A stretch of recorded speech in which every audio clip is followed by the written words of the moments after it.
ரொம்ப அழகாக இருக்குது.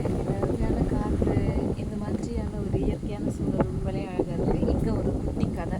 சரி, அதில் கதை வந்து படிக்கும்போது ரொம்ப சுவாரஸ்யமாக இருந்தது. நான் சொல்கிறத விட அந்த படிக்கிறதே ரொம்ப சுவாரஸ்யமாக இருக்கும்னு நினச்சி அதை நான் உங்களோட ஷேர் பண்ணிக்கிறேன். தன்னை சுடும் ஒரு குட்டி கதை. ஒரு கிராமத்தில் கந்தசாமி என்பவர் வாழ்ந்து வந்தார். அவர் வீட்டு தோட்டத்தில் ஒரு முருங்கை மரம் இருந்தது.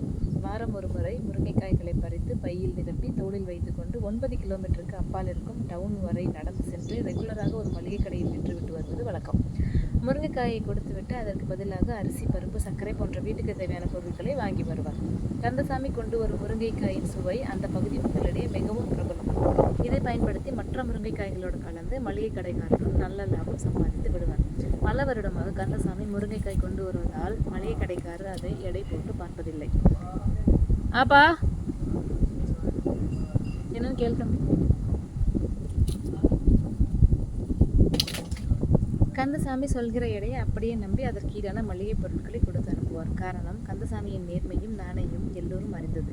ஒரு நாள் கந்தசாமி 10 கிலோ முருங்கைக்காயை கொடுத்துவிட்டு அதற்கான பொருட்களை வாங்கி சென்றார். சிறிது நேரத்தில் 10 முருங்கைக்காய் மொத்தமாய் வேண்டும் என்று சமையல்காரர் 10 கிலோ முருங்கைக்காய் மொத்தமாய் வேண்டும் என்று ஒரு சமையல்காரர் வந்து கேட்க, அவருக்காக மளிகை கடைக்காரர் எடை போட அதில் 9 கிலோ மட்டுமே இருந்தது.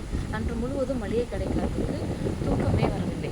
கந்தசாமி மீது எவ்வளவு நம்பிக்கை வைத்திருந்தோம், இவ்வளவு பெரிய நம்பிக்கை துரோகம் செய்து விட்டாரே, இத்தனை வருடங்களாக இப்படி முட்டாள்தனமாக எடை குறைவான முருங்கைக்காயை வாங்கி ஏமாந்து விட்டோமே, அடுத்த முறை கந்தசாமி வந்தால் சும்மா விடக்கூடாது என்று கடுங்கோபத்தில் இருந்தார். 4 நாட்கள் கழித்து கந்தசாமி மிகவும் சந்தோஷமாக வந்தார். நல்ல விளைச்சல் என்பதால் நிறைய கொண்டு வந்திருந்தார். கையும் களவுமாக பிடிக்க வேண்டும் என்று எத்தனை கிலோ என்று மளிகை கடைக்காரரிடம் கேட்டு ஒரு 10 கிலோ என்றார் கந்தசாமி.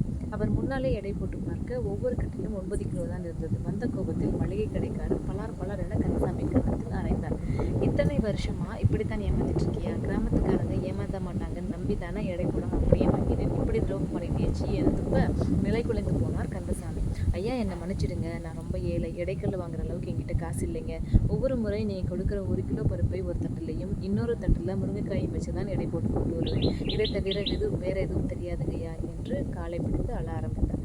மளிகை கடைக்காரருக்கு செருப்பால் அடித்தது போல இருந்தது. தான் செய்த துரோகம் தனக்கே வந்ததை உணர்ந்தார். இத்தனை வருடங்களாக கந்தசாமியை ஏமாற்ற நினைத்த மளிகை கடைக்காரரும் அவருக்கே தெரியாமல் ஏமாந்து கொண்டுதான் இருக்கிறார் என்பது தெளிவானது. இதுதான் உலக நியதி. நாம் எதை தருகிறோமோ அதுதான் நமக்கு திரும்ப வரும். நல்லது தந்தால் நல்லது வரும், தீமையை தந்தால் தீமை வரும். வருகின்ற காலங்கள் வேண்டுமானால் தாமதமாகலாம், ஆனால் நிச்சயம் வரும். ஆகவே நல்லதை மட்டுமே தருவோம், நல்லதை மட்டுமே விதைப்போம். மனுஷன் எதை விதைக்கிறானோ அதையே அறுப்பான். இதனால் எப்பொழுதும் நினைவில் கொள்ளுதல் வேண்டும் அப்படின்னு திருப்பூர்காரர் ஒருத்தர் வந்து மோகன் கார்த்திக் நினைக்கிறேன், அவரோட பதிவில் இருந்து படித்த ஒரு விஷயம் பிடித்தது. அதை உங்களோட இன்னைக்கு பகிர்ந்து கொண்டேன். மறுபடியும் வேறொரு வீடியோவில் சந்திக்கலாமா? டாடா.